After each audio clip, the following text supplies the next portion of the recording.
también cómo Dios se revela a través de la palabra de Dios. Hay dos revelaciones que son, digamos, las más importantes. Una es la Escritura y la otra es Jesucristo. Cómo Jesús se ha revelado, cómo Dios se ha revelado a través de Jesús. Estamos viendo ahora en las cosas que vamos a ver la revelación bíblica, cómo el Señor se revela. Dios quiere que el hombre le conozca, Dios quiere que el hombre sepa de él, Dios quiere que el hombre tenga una relación personal con él. ¿Cómo lo hace? Revelándose al hombre. Si no, el hombre jamás llegaría a conocer a Dios.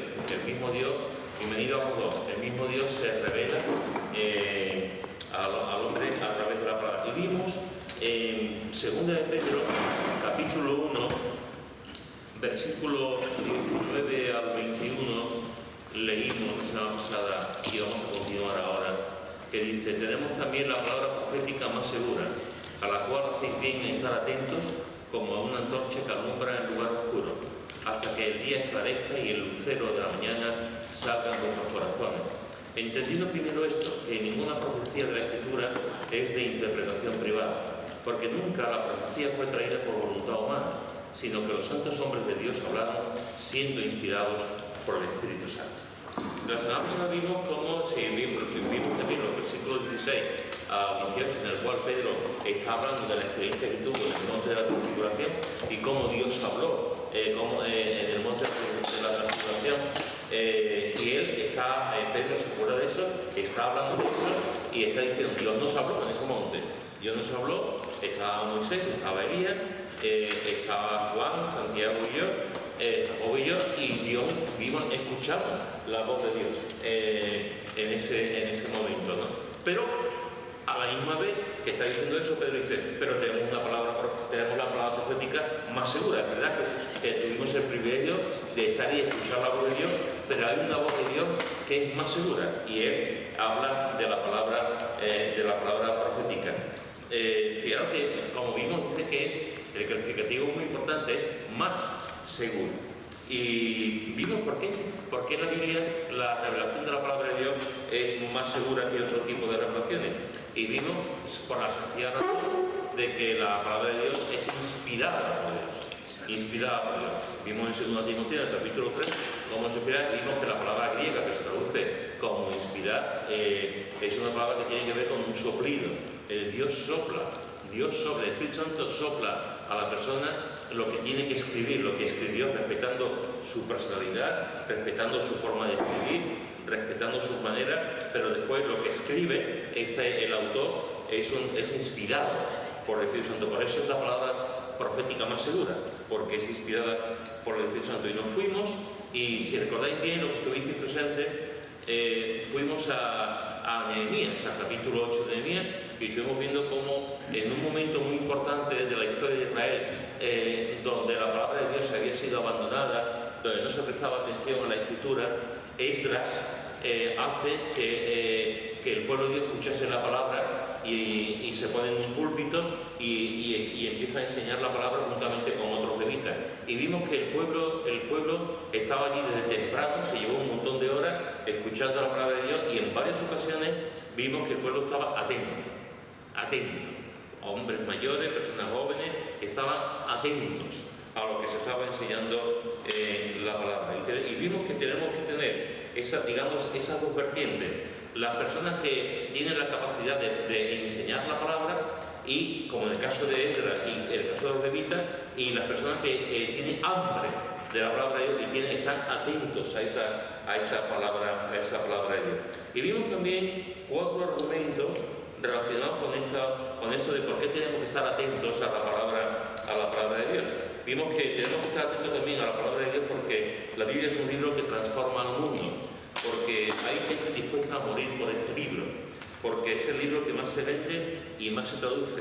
Y vimos también el último argumento, que es porque nos habla de la persona más importante que ha pisado y pisará nunca esta tierra, como es Jesús. Esto es alguna de las cosas que vimos la semana pasada. Pero hay otro argumento para estar atento. Hay otro argumento para estar atento a esa palabra profética. Nos lo dice el versículo 19 también, porque dice: tenemos también la palabra profética más segura, en la cual hacéis bien en estar atentos, como una antorcha que alumbra en lugar oscuro. Como una antorcha que alumbra en lugar oscuro. Es decir, la Biblia se abre paso a través de la oscuridad, porque es luz, porque es luz. Entonces, tenemos que estar atentos a esa palabra, porque es una antorcha que alumbra el corazón, alumbra nuestras vidas, alumbra lo que somos. Y mirad lo que dice en el Salmo 119. Para mí que tu palabra ahí voy. Ahí voy. Salmo 119, versículo. No me acuerdo. Muy bien. Salmo 119, versículo 105. Salmo 119, versículo 105. ¿Quién lo tiene, por favor? Aunque ya lo ha dicho él. Bien, pero vamos a verlo. Salmo 119, versículo 105. Y otra vez, vamos. Lámpara mi pie tu palabra y lumbrera mi camino. Muy bien. ¿Este versículo qué significa? Pues andamos por la gracia de él y vemos por la gracia de él, ¿no? Muy bien. ¿Alguien más? Que la palabra de Dios es la que alumbra nuestros caminos, ¿no? ¿Cómo alumbra la palabra? Si la palabra no vemos. No vemos. Fijaros que está hablando de que lámpara es a mis pies tu palabra. Está hablando de que la palabra es lámpara a los pies. ¿Eso qué significa? ¿Por qué a los pies? ¿Por qué está diciendo aquí que lámpara es a mis pies? ¿Es que los pies necesitan tener más luz? ¿Qué está diciendo aquí el salmista? Que no tropecemos. Para poder andar, efectivamente, para poder andar. Después dice que está lumbrera mi camino, porque está enseñando también el camino, nos dice por dónde tenemos que tirar, pero es interesante esta figura de lámpara es mi pie tu palabra, porque la palabra de Dios nos alumbra en el día a día. La palabra de Dios nos ayuda en el caminar día a día, un paso, otro paso, y nos va alumbrando. Muchas veces nosotros no somos muy conscientes de la obra de Dios en nuestra vida.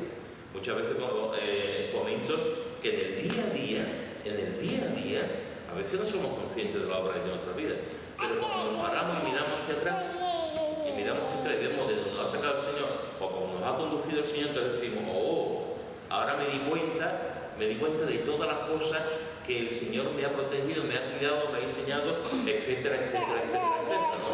Y aquí fijaros que nos está alumbrando, tú tienes una linterna en la oscuridad, en el campo, a las 2 de la madrugada, tú coges una linternita y la linterna no da para alumbrar a 1 kilómetro, pero sí da para alumbrar en el sitio en el que estás y te va alumbrando pasito a pasito, tú vas guiando y puedes ir a través del bosque, a través de sea sin tropezar, porque te va alumbrando. Bienvenida, a los dos. Eso es lo que hace la palabra de Dios, que nos va alumbrando en el día a día, en el paso a paso nos va guiando la palabra de Dios. Y lumbrera mi camino. Lumbrera mi camino. Cuando el apóstol Pedro está diciendo que la palabra de Dios es una antorcha que nos alumbra, efectivamente la Escritura nos alumbra. Todos los que estamos aquí somos testigos de eso. Somos testigos de cómo en un momento dado el Señor nos rescató y cómo cuando leímos su palabra, la palabra de Dios nos alumbra en la toma de decisiones, nos alumbra en momentos complicados, nos alumbra cuando estamos en situaciones muy difíciles, nos alumbra en dándonos sabiduría, etcétera, etcétera, etcétera, etcétera, etcétera. Eso es lo que hace la palabra de Dios. La palabra de Dios, al lámpara es mi pie tu palabra y lumbrera mi camino. Y en el versículo 130 dice, versículo 130, aquí lo tiene. La exposición de tus palabras alumbra, hace entender a los simples. Este es un texto muy interesante también. La exposición de tus palabras alumbra, hace entender a los simples. Uno de los argumentos que a veces se tiene, que dice la gente, es que yo no entiendo la palabra de Dios. ¿Cuántas veces hemos escuchado este argumento? Yo no entiendo la palabra de Dios. Pues la palabra de Dios dice todo lo contrario. La exposición de tus palabras alumbra. Y fíjate que dice, y hace entender a los que son muy inteligentes. No, eso no lo dice. Y hace entender a los que tienen 5 carreras, tampoco dice eso. Hace entender a los simples. a los simples, no estoy diciendo a los tontos, estoy diciendo a personas normales y corrientes, que hace entender a las personas sencillas, que pensamos que la gente sencilla, hay gente que dice, no, yo cómo voy a entender la palabra de Dios, o yo cómo voy a entender la Escritura, y la Escritura lo entiende un niño de 8 años, y si con el corazón adecuado, con la mente adecuada, se puede entender, porque además lo dice la propia Escritura, la exposición de tus palabras alumbra. ¿Cuántas veces la predicación del Evangelio y la predicación de la palabra, hermano, no olvidemos que hay una promesa suya, la palabra de Dios no vuelve vacía, dice Isaías, y no olvidemos también que Pablo dice que tenemos que predicar el Evangelio, que cómo irán si no se les predica, y tenemos que predicar la Escritura, la palabra de Dios, que es la que realmente penetra en el corazón de las personas. La palabra de Dios tiene poder cuando se predica ante 300 personas, y tiene poder cuando se predica a una persona tomando un cafelito. La palabra de Dios tiene poder y nos alumbra, nos enseña, y es interesante la expresión que dice aquí el salmista, la exposición de tus palabras alumbra, la exposición. Tú abres la Biblia, tú lees la Biblia, y la exposición de tu palabra alumbra, o la enseñanza de la palabra de Dios alumbra y hace entender a los simples. Así que fijaros, hermanos, que otro argumento para estar atento a la palabra de Dios, aparte de lo que vimos la semana pasada, otro de esos argumentos es lo que dice el apóstol Pedro aquí. Es un argumento impresionante, porque alumbra en lugar oscuro. Alumbra en lugar oscuro. Es una cosa que a mí siempre me ha llamado la atención cuando tú conoces un poquito de la historia de la Iglesia, sobre todo de tiempos de persecución. Una de las cosas que siempre me ha llamado la atención es como grandes hombres y mujeres de Dios en tiempos de persecución y estando en las cárceles, lo que pedían era una Biblia. Y pedían una porción de la Escritura para la cárcel, leer la palabra de Dios. Y tú dices, ¿qué tiene este libro para que una persona que está sin libertad, que está en la cárcel, en los tiempos de la Inquisición, la Iglesia perseguida, puedan pedir una Biblia? No que pidan una paella, o pidan un abrigo, o pidan, que piden una Biblia para en la cárcel poder estudiarla, poder leerla y tener la consolación de la Escritura. Eso es tremendo. No hay ningún libro que haga eso. Hay libros que nos entretienen, hay libros que nos dan cultura, hay libros que nos ayudan, que nos hacen mejores personas, pero lo que hace la Biblia, lo que hace la palabra de Dios, eso no lo hace en un libro. Y ese es uno de los argumentos que tenemos. Por eso dice el apóstol Pedro que la palabra profética más segura, a la cual hacéis bien estar atentos, como una antorcha que alumbra en lugar oscuro, hasta el final de los tiempos, como dice, hasta que el día esclarezca y el lucero de la mañana salga en vuestros corazones. Hasta el final de los tiempos, hasta la segunda venida de Cristo, la palabra de Dios va a alumbrar nuestra vida. Y mirad lo que dice después del versículo 20. Dice, entendiendo primero esto, que ninguna profecía de la Escritura es de interpretación privada. ¿Qué entendéis aquí? Entendido primero esto, que ninguna profecía de la Escritura es de interpretación privada. Porque si fuera privada, sería para una persona sola. Con un versículo lo habla, pero para todas las personas. Y ayuda a la persona que más lo necesita. Ese versículo es la que más cuento se da, no el otro. Pero la palabra es para todo el mundo. ¿Os estáis enterando? A un poquito más alto, Carmen, que no que se la palabra es para todo el mundo. que Aitana no se entera. No es privada. ¿Alguien más? Yo creo que lo que está diciendo es que no podemos interpretar a nuestro antojo la palabra, sino que las profecías son lo que son y no podemos decir, es que esto es lo que a mí me convenga en ese momento, o lo que te convenga a ti escuchar. La profecía es lo que es y no tiene una interpretación diferente. Por ejemplo, cuando dijeron que Jesús nacería de una virgen en tal sitio, tú no puedes decir, no, es que, bueno, no era virgen y estaba casada. No, dice lo que dice y yo no le puedo dar otra interpretación privadamente. Yo, tú o otra persona.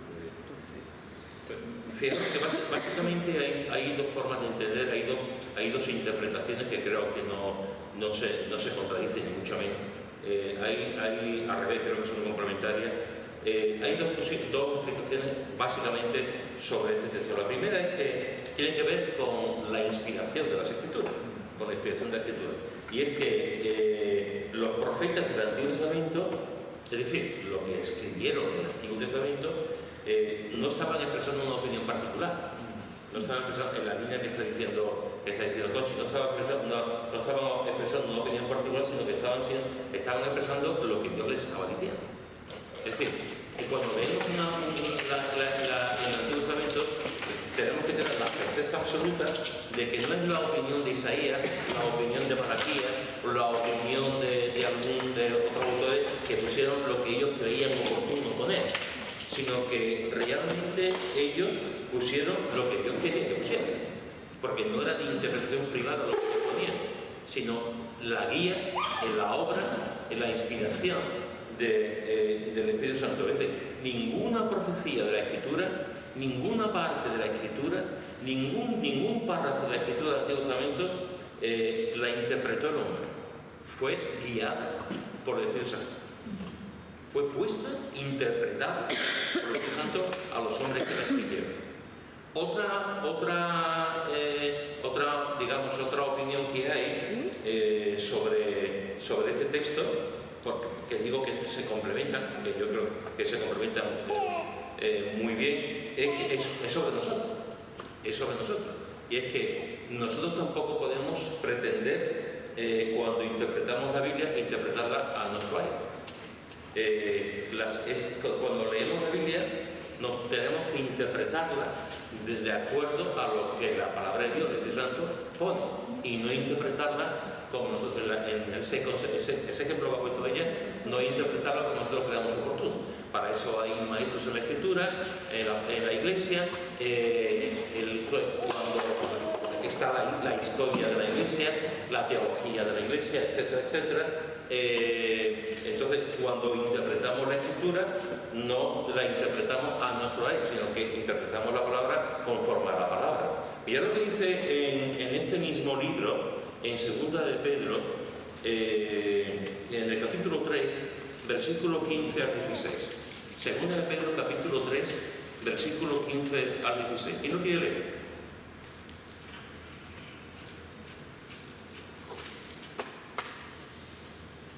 Segunda de Pedro 3, 15 y 16. Y tened entendido que la paciencia de nuestro Señor es para salvación, como también nuestro amado hermano Pablo, según la sabiduría que le ha sido dada, os ha escrito, casi en todas sus epístolas, hablando en ellas de estas cosas, entre las cuales hay algunas difíciles de entender, las cuales los indoctos e inconstantes tuercen, como también las otras escrituras, para su propia perdición. ¿Qué vemos aquí? Este es un texto muy importante. ¿Qué vemos aquí? Que las epístolas de Pablo son también palabras de Dios. Amén. Aquí muchas veces decimos, cuando leemos 2 Timoteo, por ejemplo, capítulo 3, toda la escritura inspirada por Dios, decimos, hay gente que dice, bueno, eso habla del Antiguo Testamento. Y lo que conocemos como los 39 libros del Antiguo Testamento son inspirados, pero ahí no dice nada de nuevo. Pues todo el Nuevo Testamento, todas las escrituras son inspiradas por Dios. Creo que aquí el apóstol Pedro deja muy claro la inspiración, en este caso, de las escrituras que el apóstol Pablo escribe. Y él dice, hay algunas difíciles de entender. Por ejemplo, el libro de Romanos es un libro que es en algunas porciones difícil de entender. El libro de Gálatas también. La primera parte del libro de Efesios, hay algunos momentos que también hay algunas difíciles de entender. Igual que este mismo libro de 2 de Pedro. Este mismo libro de 2 Pedro, sobre todo el capítulo 3, también es difícil de entender. Sin embargo, fijaros que está diciendo aquí las cuales los indoctos e inconstantes tuercen, la tergiversan, la cambian, efectivamente, y las cuales, pero no solamente esta escritura, sino como también las otras escrituras, es decir, como también el Antiguo Testamento, la palabra de Dios la cambian, la tergiversan, le dan otro contenido, como también las otras escrituras, para su propia perdición. Por eso cuando decimos que Pedro está diciendo que ninguna profecía de interpretación privada, está diciendo los santos hombres de Dios fueron y no interpretaron, no hicieron las cosas que ellos creían oportuno, sino que el Espíritu Santo lo estaba diciendo. Y a la misma vez nosotros cuando leemos la palabra de Dios, después vamos a verlo claramente en el versículo 21, cuando leemos la palabra de Dios, tenemos que leerla como teniendo en cuenta que es verdad que la Biblia nos habla, pero no podemos interpretarla de cualquier manera. Y ya he puesto un ejemplo. No podemos interpretarla, y el Espíritu Santo nos guía también a la hora de interpretar la palabra de Dios. Si no, podemos poner cosas en la Biblia que no era la intención. Podemos sacar aplicaciones que no era la intención. Podemos sacar herejías de ciertas porciones que no era la intención, pero la interpretamos a nuestro antojo, la interpretamos a nuestra conveniencia, la interpretamos sin, digamos, la ayuda del Espíritu Santo o unas reglas normales y corrientes, digamos, hermenéuticas, para poder interpretar la Escritura. En este punto, hermanos, es importante que entendamos algunas cosas. Creo que es importante que entendamos algunas cosas en cuanto a la interpretación de la Biblia. Yo no voy a decir ahora muchas cosas sobre esto, porque no es el momento ni es el tiempo para hacerlo. Pero déjame decir algunas cosas con respecto, que creo que son importantes con respecto a interpretar la Escritura. Por una parte, no olvidemos nunca el sentido literal. No olvidemos nunca el sentido literal. Cuando una cosa está clara en la Escritura, no le demos vuelta. Cuando una cosa está clara en la Escritura, no le demos vuelta. Ni hagamos digamos, ni la espiritualicemos, ni tengamos alegoría, o sea, cuando la cosa está, el texto, la lectura que estamos haciendo, el sentido literal está bien, es lo que nos está diciendo. El sentido literal, por ejemplo, ¿qué dice Juan 3:16? De tal manera amó Dios al mundo, que ha dado su Hijo unigénito, etcétera, etcétera. ¿Cuál es el sentido literal ahí en ese texto? Que Dios nos ama. Ese sentido literal. No podemos darle otra vuelta a ese texto. No podemos espiritualizarlo, ni podemos quitarlo, ni podemos ponerlo, porque lo que está diciendo el texto claramente, el sentido que tiene es que Dios nos ama. O sea, de ahí no podemos sacar otra cosa. El concepto, la idea, la enseñanza es que Dios nos ama. Por tanto, el sentido literal de este texto es que Dios te ama. Y eso es una maravilla. La mayoría de la Escritura tiene un sentido literal. Hay otras que no, que son parábolas, que son analogías, que son símiles, efectivamente. Pero la mayoría de las Escrituras tienen un sentido literal. Entonces, cuando leemos la palabra y tiene un sentido literal, lo aceptamos y lo cogemos como eso, con el sentido literal, sin tergiversarlo y sin cambiarlo. Otra cosa que es importante es que, la semana pasada Chari lo decía, Chari Fuente lo decía, es que el contexto es muy importante. Todos conocéis la famosa frase, que no sé quién la dijo, pero es muy conocida, que el texto fuera de contexto es un pretexto. El texto fuera de contexto es un pretexto. Hay una historia simpática, que de vez en cuando se dice en la iglesia. Yo la escuché al poco tiempo de convertirme. Es una historia simpática, pero que tiene su porqué.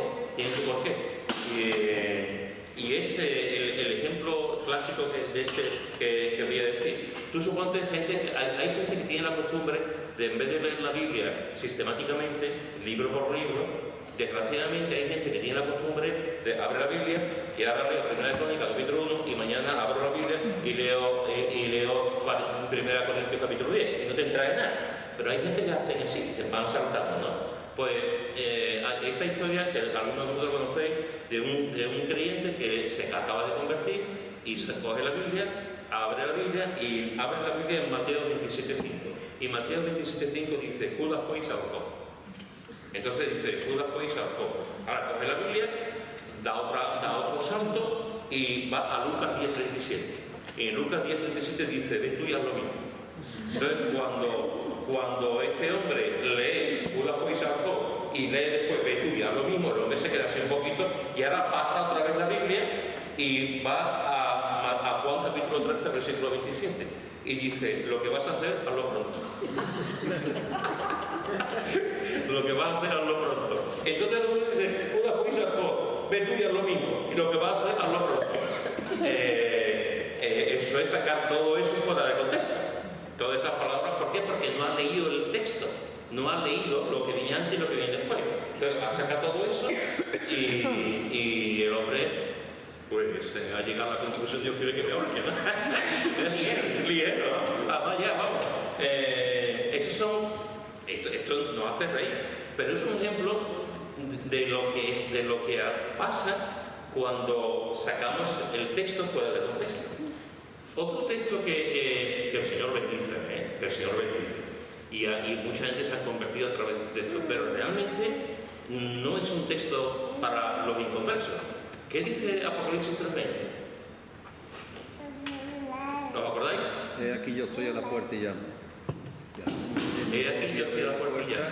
Si alguno oye mi voz, abre la puerta y tal. Ese texto se ha predicado, yo lo he predicado también, y lo seguiré predicando, pero ese texto no es para los inconversos. Ese texto es para la iglesia, porque está hablando de una iglesia que estaba cada vez peor. Y el Señor está diciendo a la iglesia, abre tu puerta, abre tu corazón a lo que yo te voy a decir. Esa es una iglesia que está en pecado. Y el Señor le está llamando al arrepentimiento a la iglesia, pero no está hablando a la gente de la calle, está hablando a la iglesia. Sin embargo, este es un texto fuera de contexto, que el Señor usa, porque hay infinidad de personas que se han convertido con este texto. Pero no está, digamos, el contexto es diferente, porque tiene que ver con una iglesia que está haciendo las cosas mal y está en pecado. Así que fijaros que es importante a la hora de interpretar la Escritura. En primer lugar, tenemos que interpretar la Escritura cuando es del sentido literal con sentido literal.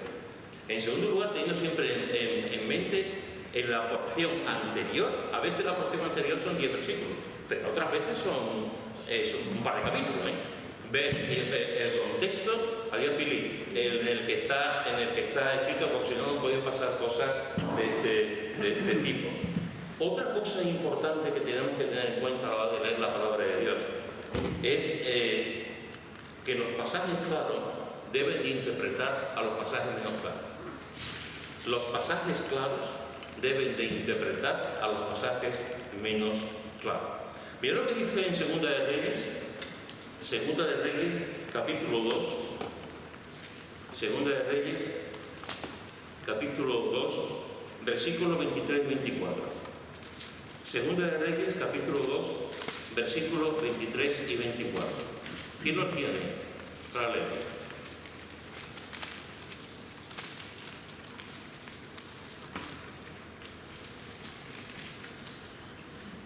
Segunda de Reyes, 23 y 24, del capítulo 2. Después subió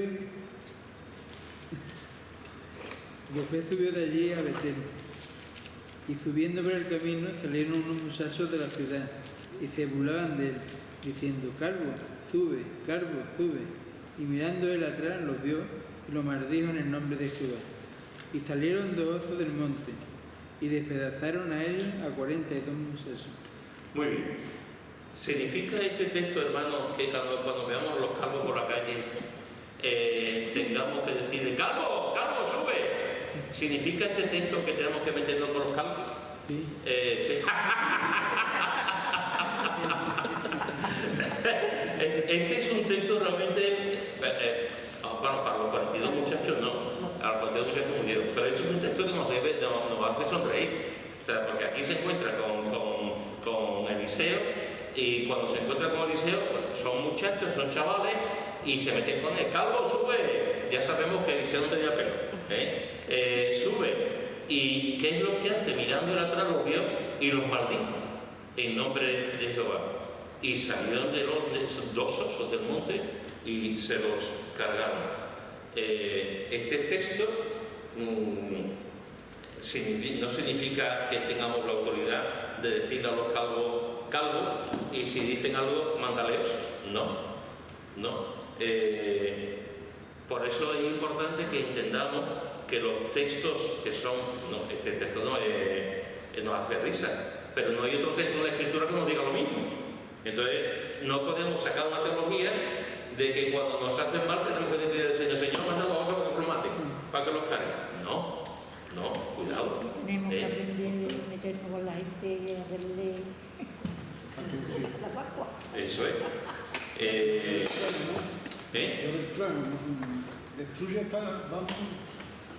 Este domingo pasado estaba predicando sobre el sacrificio de Isaac. Pues si alguien puede decir después de leer el texto en su casa o de escuchar la predicación o hablando entre dos, oye, pues el Señor ha pedido el sacrificio de Isaac y Abraham le dijo que matara a Abraham a su hijo Isaac. Y alguien puede decir, pues eso es decir cuando Dios lo ha dicho por algo. Y alguna persona, oye, que hay de todo en la viña del Señor, que hay de todo, y que hay gente que tú dices, oye, pues el Señor lo ha dicho, a lo mejor el Señor me está diciendo que yo mate a mi hijo. Y tú dices, oye, pues no nos vamos a meter en un lío, porque no es lo que, eso no dice la palabra en ningún momento. Por eso es importante, cuando leemos una palabra, dejar claro que los textos menos claros deben ser interpretados por los textos más claros. Y hay textos que son muy difíciles, hermano. Hay textos que son difíciles. Y esos textos que son difíciles tenemos que interpretarlos a la luz de los textos más claros. También es bueno, desde mi punto de vista, leer otra versión. Claro. Hay veces que vemos que leemos un versículo y buscamos otra versión y podemos entenderlo mucho mejor. Muchas veces nos cerramos en una versión, pues la 1960, está muy bien, claro que sí, pero también sabemos que hay textos aquí que en otras versiones podemos entenderlo de otra manera o aclararnos qué es lo que estamos buscando. El mismo dicho diferente. Claro, las versiones son buenas. Tiene que llevar todo un Son dentro de las versiones. Sí. Este texto que se ha leído requiere de una investigación profunda y hay mucha tela que cortar, porque Eliseo era un hombre que casi siempre la mayoría de los milagros iban acompañados de la compasión hacia los demás. Entonces cuando llega, esto tiene que tener una explicación lógica, lo que ocurre es que este no es el momento de profundizar en ello, ¿no? Pero, y es cierto que distintas versiones, si son buenas, te pueden poner matices que te ayudan mucho a ver el texto. Comprende, pero tiene que llevar una línea.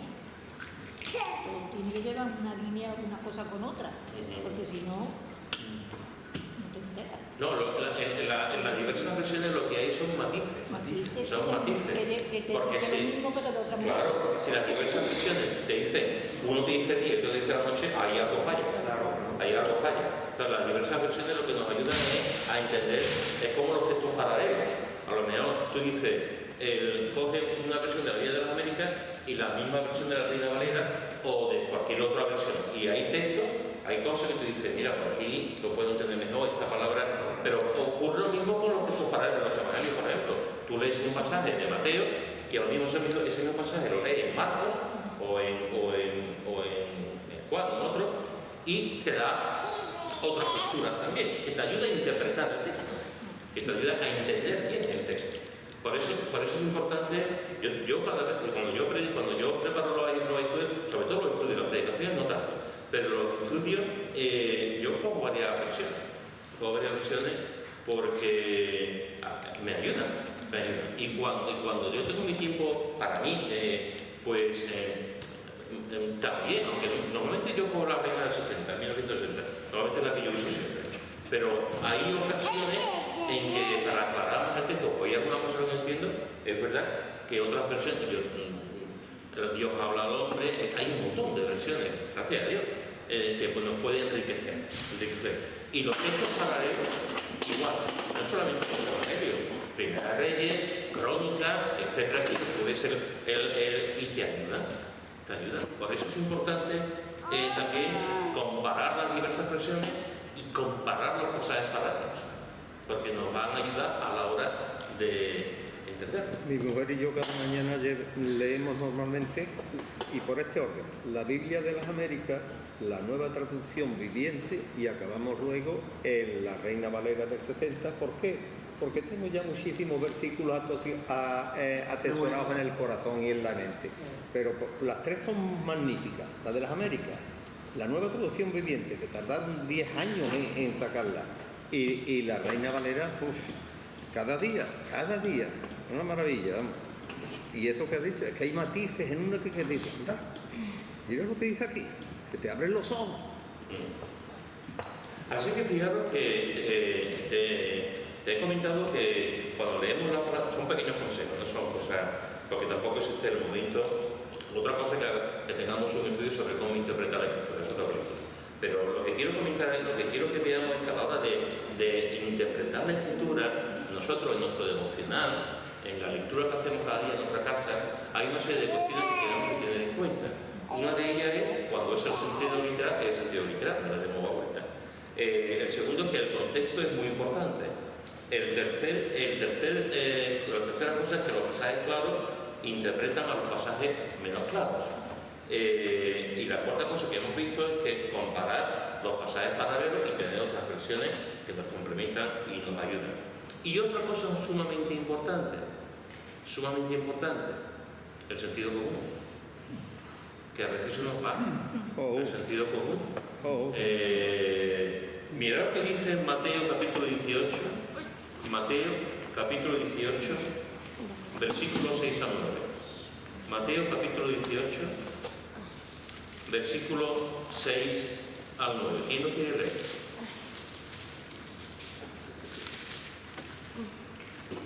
Y cualquiera que haga tropezar a alguno de estos pequeños que creen en mí, mejor le fuera que se le colgase al cuello una piedra de molino de asno y que se le hundiese en lo profundo del mar. Ay del mundo por los tropiezos, porque es necesario que vengan tropiezos, pero ay de aquel hombre por quien viene el tropiezo. ¿A cuál me ha dicho? Hasta el 9. Por tanto, si tu mano o tu pie te es ocasión de caer, córtalo y échalo de ti. Mejor te es entrar en la vida cojo o manco que teniendo 2 manos o 2 pies ser echado en el fuego eterno. Y si tu ojo te es ocasión de caer, sácalo y échalo de ti. Mejor te es entrar con un solo ojo en la vida que teniendo los 2 ojos ser echado en el infierno de fuego. ¿Qué os parece? Si lo cogen. Que más de uno se saca. Manco y ciego, más de uno está tuerto y manco. Y cojo y de todo. Aunque parezca mentira, hermano, esto que estamos hablando se ha hecho, se ha hecho. O sea, hay personas que se han cortado la mano porque literalmente han tomado este texto literalmente, por robar o se han cortado la mano. Hay personas que se han cortado sus partes porque tenían pensamientos malos y se han cortado los testículos para no tener relaciones, para no tener impureza en sus pensamientos. Hay personas que literalmente se han cortado, se han quitado el ojo porque el ojo le provocaba lujuria o cosas así. O sea, hay gente, la Edad Media se daban casos de este tipo. Hay personas que cuando Jesús dice aborrece a tu padre y a tu madre, sí, puede ser que no aborrece a su padre y a su madre para ser mi discípulo, tal y tal. Hay personas que se lo han tomado literalmente y han aborrecido a su padre. Y han aborrecido, sin que el texto realmente, sin que Jesús quisiera decir eso. Eso es lo que quiere decir que Él sea el primero, pero no aborrecer a su padre o a su madre. Y sin embargo hay gente que lo ha cogido literalmente y ha dicho a papá, mamá, ahí os quedáis y no quiero saber nada de vosotros porque ustedes no son creyentes y os aborrezco. Es una barbaridad, pero hay gente que lo ha hecho, igual que hay gente que tomando este texto se han cortado la mano, se han cortado el pie en un deseo de obedecer a Dios, teniendo en cuenta que no es lo que realmente Jesús estaba aquí enseñando, pero lo han visto y lo han tomado aquí de la letra y lo han hecho. Y gente, como he dicho antes, gente que se han hecho eunuco para no caer en pecado. O coger una rueda de morir, matarte y tirarte al río, tirarte al agua. Lo tira otro. Es decir, hermano, que cuando leemos la escritura tengamos sentido común. Que tengamos sentido común.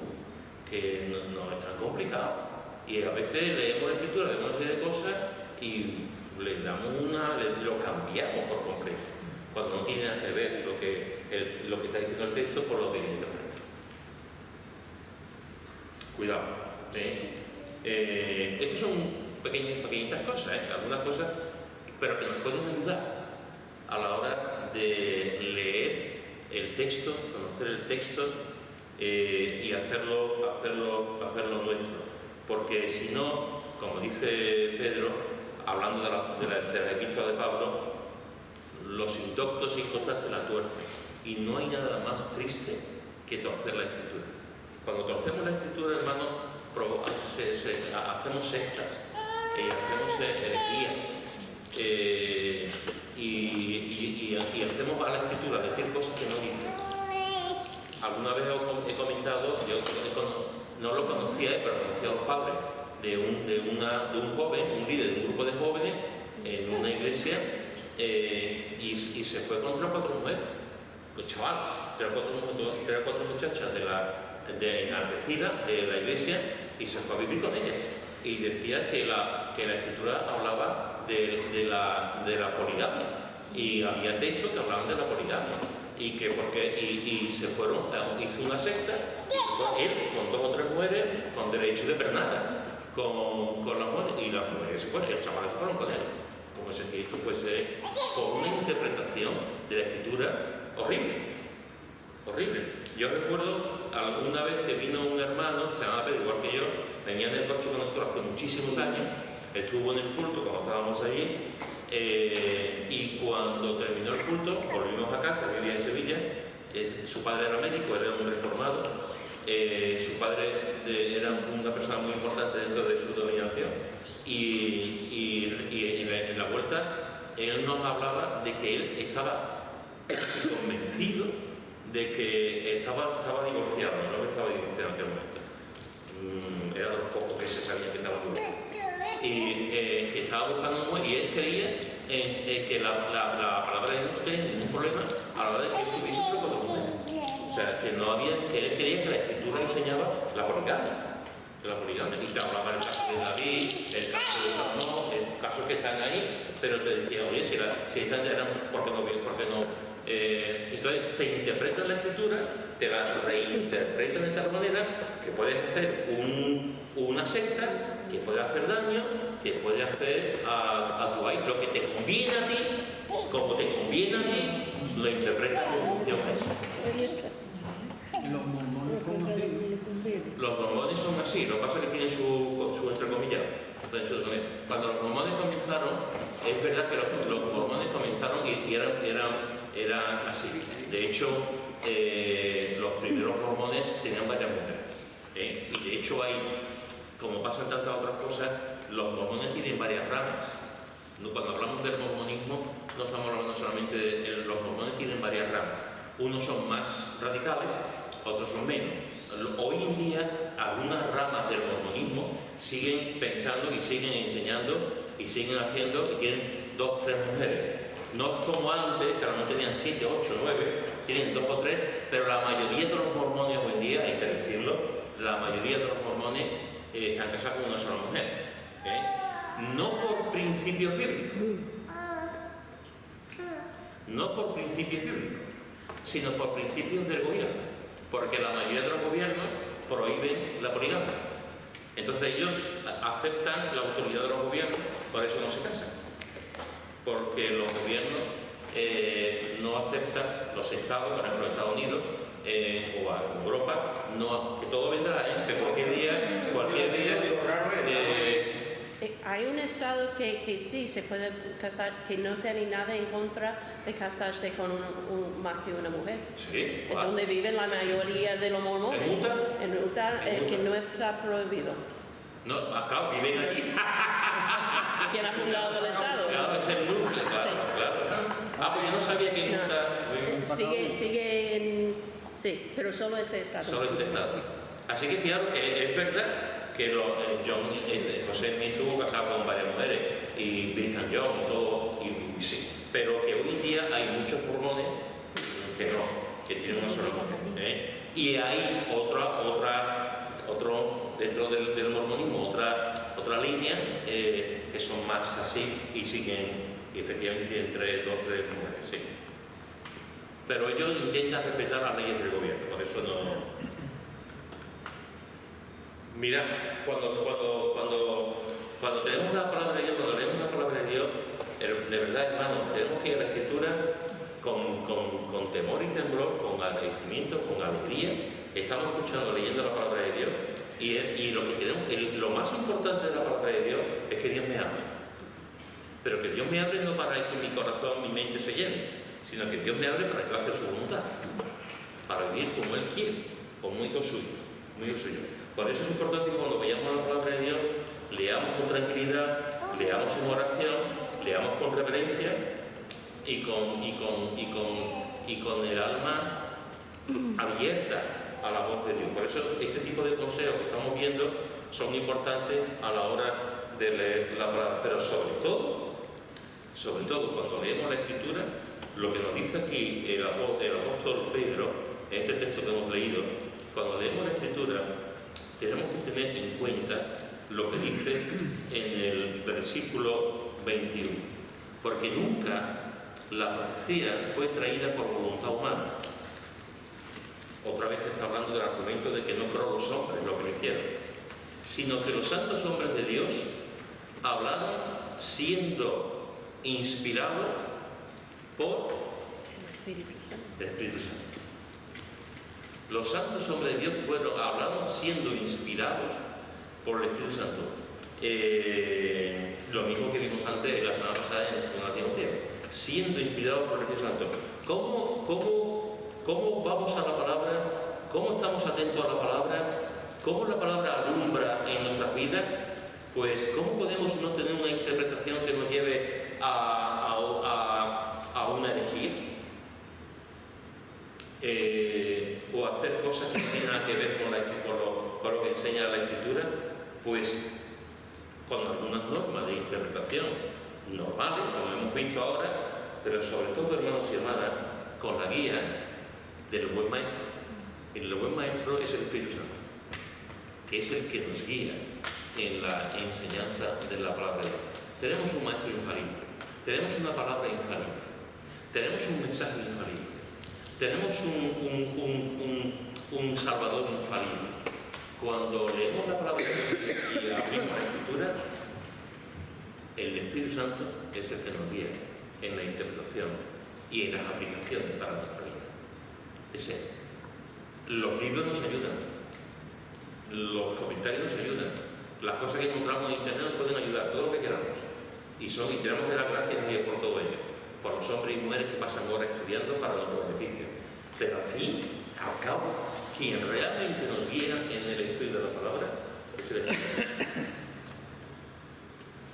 Es el buen maestro. Y también no salimos de los contextos bíblicos que son la guía y eso es lo que hemos dicho antes, un seguimiento de una cosa que venga con la otra bien, o sea que no es salirse del texto y cada uno estudie lo que quiera o lo interprete como él quiera, para que lleva un seguimiento de la palabra de Dios.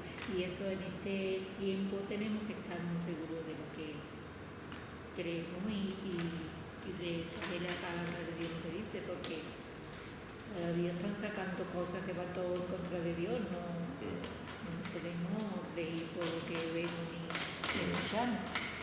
Aunque os parezca... Los predicadores que también van a Cerro de Burgues. Tú has dicho, y ya voy a terminar, pero sabéis que no... Perdonadme esto que voy a decir, yo creo en la Biblia, de pe a pa, siempre que yo nunca he tenido duda de que es la Escritura, nunca. Pero debo de confesar que en ciertos ámbitos la Biblia es un pedazo de negocio. Y que hay mucha gente que se aprovechan de la Biblia y ganan mucho dinero con la venta de Biblia, las versiones de la Biblia. Hay versiones para todo tipo, versión para adolescentes, versión de la Biblia para niños, versión de las promesas, versión para mayores, versión para matrimonio, versión para novios. Hay montones de versiones y todos lo hacen bien, la idea es bien, pero en el fondo hay un movimiento ahí, en el fondo hay un negocio. No estoy diciendo que sea bien o está mal, estoy diciendo que hay un negocio y hay un espectro, hay editoriales que venden Biblia como churros, pero para un sector determinado.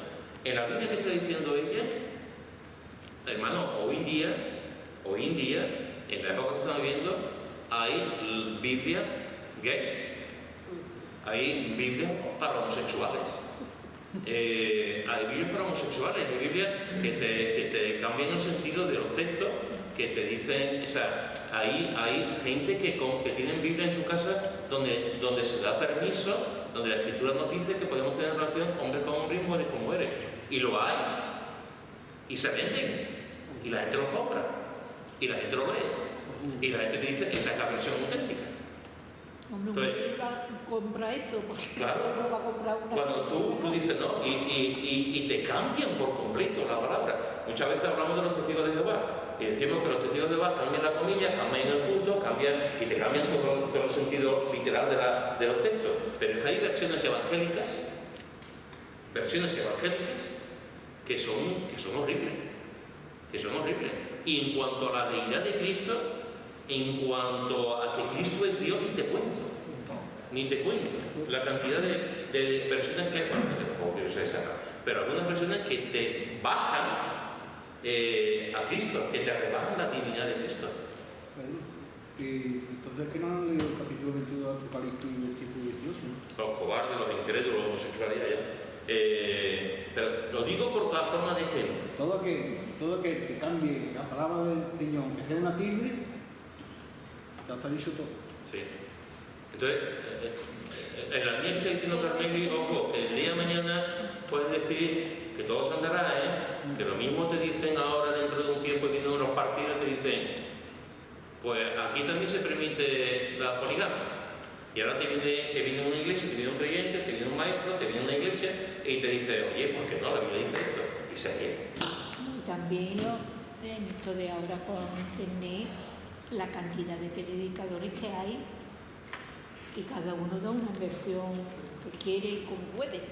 Entonces tienes tú que estar seguro de lo que tú estás escuchando, porque si tú ves que esto no es bíblico, esto hay que quitarlo de momento. Vivimos tiempos peligrosos. Entonces no te puedes fiar porque sea predicador que te esté dando un mensaje, a lo mejor empieza bien y cuando tú ves a la mediación dices, ¿y qué? ¿Esto dónde va? En los últimos tiempos dicen que habrá engañadores, y los engañadores son los que están ahora transmigrando la Biblia. Cuando la Biblia le da tanta importancia a la sana doctrina, es por algo. Claro. Dice que en los últimos tiempos vendrán maestros que no son maestros. Bueno, familia, hoy hemos seguido con el texto de 2 Timoteo, segunda de Pedro, sobre la importancia de la Escritura, y hemos visto que otro de los motivos por que tenemos que leer la palabra que es más segura y que tenemos que estar atentos es porque esa palabra nos alumbra, hermano.